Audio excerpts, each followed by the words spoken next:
Hello everyone, welcome to our new tutorial, and in this tutorial we're going to talk about Fable 5. So guys, let's get started with that. On the 9th of June, Anthropic released the Fable 5, which comes under the Mythos family. You can also say that it's a Claude Mythos 5, and people are claiming that they are hitting their limits. Yes, of course, they are hitting their limits very fast, because Mythos is or Fable 5 is not a design to just update your name or rename the file or update the content. So it is specially designed for complex tasks that we're going to try it out real time. So here is the benchmark. So if we talk about the agentic coding, it is 80.3% as compared to the Claude Opus 4.8, which is around 11% more. And if we compare it with the GPT 5.5, which is 58.6, and Gemini 3.1 Pro, which is 54.2. So this is a good benchmark. And if we talk about the agentic coding, it lies on the 29.3%, which is good. So overall, it is a good to go. So now we are going to test it in a real-time environment. So you guys know already, this is my website Toolsvela, and I just created this website for testing purpose to develop a new different tools with the help of LLM. And this is the privacy first tool, mean all the things work on your local machine. No data is going to cloud. So you guys are good to go. So previously I developed that flowchart maker, and frankly speaking, it works perfectly, but there are some issues during the export, as well as I think I need a revamp. So here I am going to open up my Claude desktop, and here I have selected the code, and I'm going to issue a prompt. Okay, this is our website Toolsvela, which works and it contains different tools which works locally, or you can say that client side working. Previously we have designed what's the app name? I need to figure it out. Flowchart designer, but it have a lot of issues. Can you review this app and fix the issues? And before moving, firstly I'm going to check the limit. Okay, plan usage. Okay, when I will start the message, then it will start working. And all models we have 34%. Thanks to Claude, they reset the limits some days ago. Okay, now I'm going to hit that one, and we will see what it will perform on the thing. Okay, I will review the flowchart designer app. Let me find it and start running flowchart designer files. It's exploring all the things perfectly. Actually, I didn't pass any context. I just opened a new window. So might be it will consume more tokens as compared to if I previously provided the context. So I'm just simply testing it for this tutorial, that how it works and how it consumes the limits, because previously we used the Fable 5 in the old context. So it works perfectly. So still it's on 0, because right now it's I think playing at a local machine, or I'm not sure. It's it sends the tokens to the server.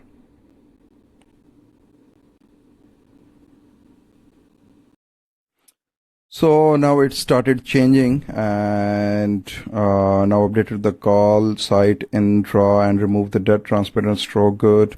Now the hit detection functions. Now the resize flip bug. Now add the resize observer keyboard delete. Good. It's working perfectly, but currently we are just waiting to finish, and later on we will test in the real time. And if we move towards its token usage, so right now it consumed 11%. I have a pro plan. So, and by the way, recently I got a call from my friend, and he told me that, brother, you need to check the Codex 5.5, and soon I'm going to release the video regarding Codex 5.5, because he said it's working perfectly and it's consuming the less limits as compared to the Claude. Soon I will share the things with all of you guys. So now it's asking a permission. Okay, allow, always allow. And by the way, from here you can select the option auto mode. Is good to go. But if you think that you are working on a critical projects, then you can control it by accept edits or a plain mode, or ask permissions to review all the things before Claude applies on your project.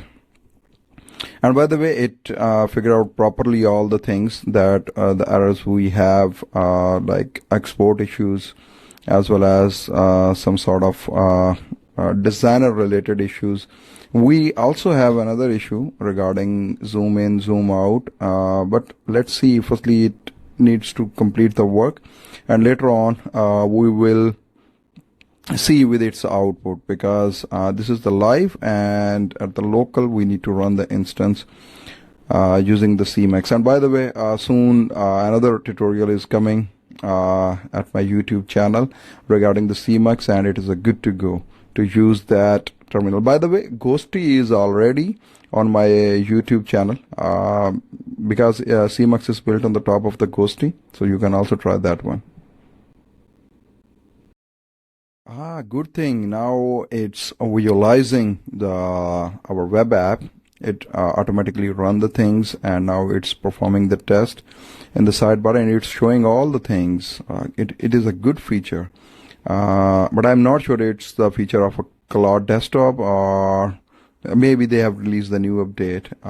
Might be possible they included that feature in the web feature. It's a good, and from here you can stop your servers.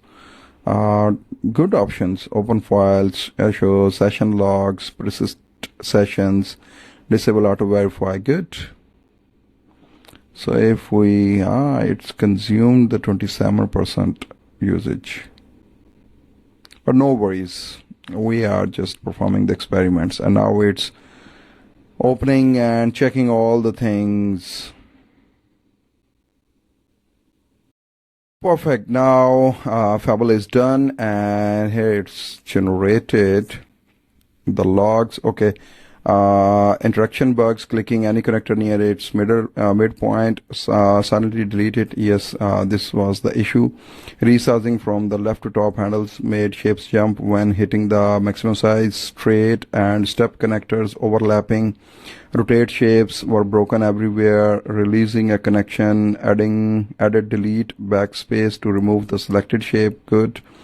And it also solved the rendering bugs as well as the export bugs. So now it's time to explore localhost, and here we have, okay, the one issue that you can see here is that when you create a new node or element, the text is just like a blurry. And let's see how it's solving. So now if we see here, the texts are perfect, good to go. Okay, now if I choose the point, and from here we are good to go, man. It's working perfectly. And if I click on the color schemes, we have that color scheme. Okay, this one, and this one. And if I click on the loop and animations, so, but there's a, I think, glitch in the flow. But let me check with the export as a GIF animation. Yes, it's exporting perfectly. Good. But where is our SVG? Export as a SVG and open up here. So I'm not sure about the SVG, how it works in the browser, but let me try the perfect. Yes, it solved the issue regarding this thing, because already we have the issues there. And let me show you some more thing in the older and you see here there is a bug. It's not selecting, or it's not moving from one place to another place, so it fixed that issue. So if I select that thing, or that thing, yes. So we saw the good performance of Fable 5 in that tutorial, that it's solving the issues, and how much limit it consumed we need to see. Okay, 31%. Okay, what more features we should have in this app? And let's see what it will say after review on that thing. Based on undo, redo, control Z, use the single biggest, high impact, low effort. Okay, double click. Okay, good. Snap to grid, label on. Connectors, yes, no. Branch decisions, good. Plan and a zoom, pan and a zoom. Yes, it is a good point. And templates. Okay, now the good thing is that you can use that Fable for the planning, and from here you can just simply choose Opus 4.8 and okay, implement these features, and now you are good to go. In this way you guys can save your limits, because Fable is designing or architecturing all the things, and you can use the Opus 4.8 for the development purpose. Because if you will use the Fable 5 for all the things, then it will hit your limits within a no time. Okay, now it's saying this is a big batch. Let me read the current file site. Yes, of course, because it have around 15 features that Fable mentioned here that you should have there. And if we talk about the limits, 31%, and now we will wait for the Opus 4.8 that how it will implement the things. Perfect. Now it started adding the new components, or you can say that shapes, as well as the buttons, and it also included the cross button on the flow line. And let's see what it's doing next. Welcome back, guys. So now it completed updated our task that is provided by the Fable, and it consumed 60%. Mean previously it was around 31% or 34%. So it completed a lot of tasks and consumed a less limit as compared to the Fable. And if we go through, now it implemented the undo, redo up to 100 steps, snap to the grid, duplicate and the copy paste button, inline editing, 3 new shapes types, connector labels, arrow styles, and dashed lines, save, import JSON, dark mode, canvas. A lot of things it performed. If we see here, the new shapes are there. Previously it was not there. If we see here, okay, now it added the 3 new shapes, as well as if I type the command Z, it will do the undo. And this was not the function in the previous version, as well as now from here you can see the redo or undo. You can also resize the shapes and rotate the shapes perfectly. And here is our delete button. From here you can delete that one.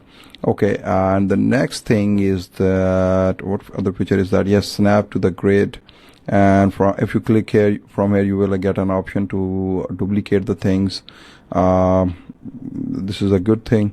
And here if you will click on the line, then from here you can see the options, okay, like this way, step line. And this is a good thing, I think.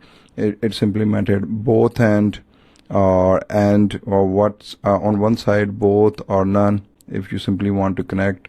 Dashed lines, this is another features here. Okay, perfect. So it did very well, but one thing it missed is that now the toolbar window is too much, what I can say is that in a length. So it should fix that issue. And let me give it a command. Okay, all the things are good, but control bar is too in a length, so fix that issue. Okay, this was another issue, and from here you can get the option to delete that thing. And by the way, according to my thinking, it did very well all the things, and these features that I want to implement, but I didn't implement it. And if I click on the animations, now we are good to go with that. It's working perfectly. Okay, now if we see it reduce our toolbar size into simpler, like if I click here, mean on the lines, and now it's showing the line controls there. On the both hand or none and the dashed, whatever you want. And now we are good. And other things are that now you have inline editing, like we can say that Claude Fable 5, and from here you can use the labels for the lines or connectors, sending data to Opus 4.8, and now we're good to go. Next we have development. We're good to go, man. It's working perfectly. And if we click there, there is an issue, so I need to give it a command, but before that I need to check. So it consumes the less context, consume the less window as compared to the Fable. Okay, you did a mess in a color picker in a toolbar. Sorry guys for my English. I'm just using the casual typing in a fun mode.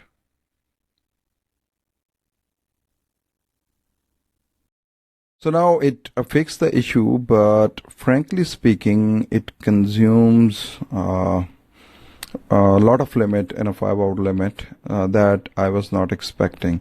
So now if I click there, now perfectly the things are working, but still there is an issue. It's not implementing that color. Might be possibly it's, yes, from here it's changing the color. So here's my review. Fable 5 is a good to go for your critical tasks, not for the daily jiggle around. If you have a very complex pipelines, complex task to solve, then use the Fable, and then use your Opus model or Sonnet family model for the development purposes to save your limits and use the things wisely.